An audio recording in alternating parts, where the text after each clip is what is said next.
Non, ce n'est pas un titre putaclic.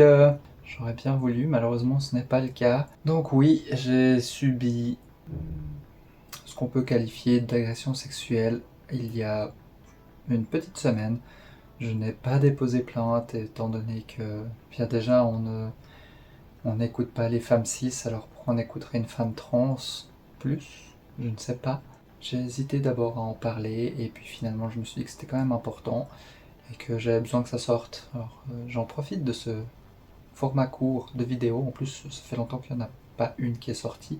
Ah du coup pour remettre un petit peu le contexte, donc aujourd'hui nous sommes donc le 30 mai, ça fait 2 semaines grosso modo que je peux avoir des relations sexuelles et dans l'idée de découvrir ma sexualité et mon nouveau corps, j'ai décidé de m'inscrire sur Facebook Rencontres et de rencontrer des hommes, pourquoi pas. Sur le principe, je suis lesbienne, mais évidemment, je suis curieuse de découvrir comment fonctionne mon anatomie. Je me suis dit que pourquoi pas faire des expériences. Malheureusement, même si le premier contact était très sympa et que tout s'est bien passé au début, je ne sais pas à quel moment, mais bref, je ne sais pas à quel moment ça s'est réellement passé, mais du coup, le préservatif qui était censé être là n'était plus là. Je ne sais pas à quel moment il l'a retiré. Euh, Moi, je lui avais dit ok à partir du moment où il y a un préservatif. Et là, du coup, il est allé contre mon désir. Et voilà, même si sur le principe, je voulais faire une expérience, c'était censé être ma première expérience hétéronormée.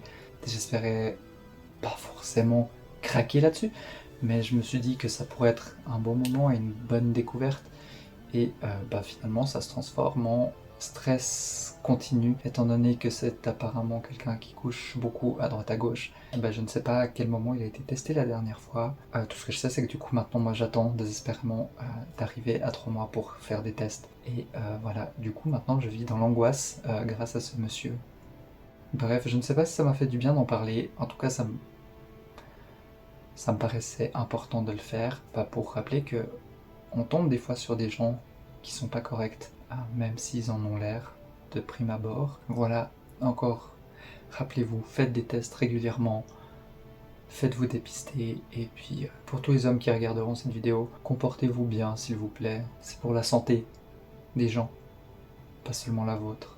Voilà, j'hésitais à en parler, j'en ai parlé un peu autour de moi, et c'est vrai qu'au final, on m'a toutes les personnes à qui j'en ai parlé m'ont dit mais c'est une agression, c'est une agression. Il y en a qui m'ont parlé de viol. Pour moi, un viol, ça aurait été réellement un acte non consenti.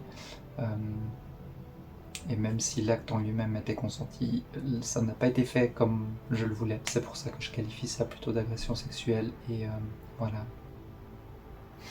Bref, faites attention à vous et moi je vous retrouve bientôt pour une prochaine vidéo. Allez, à bientôt. Bisous.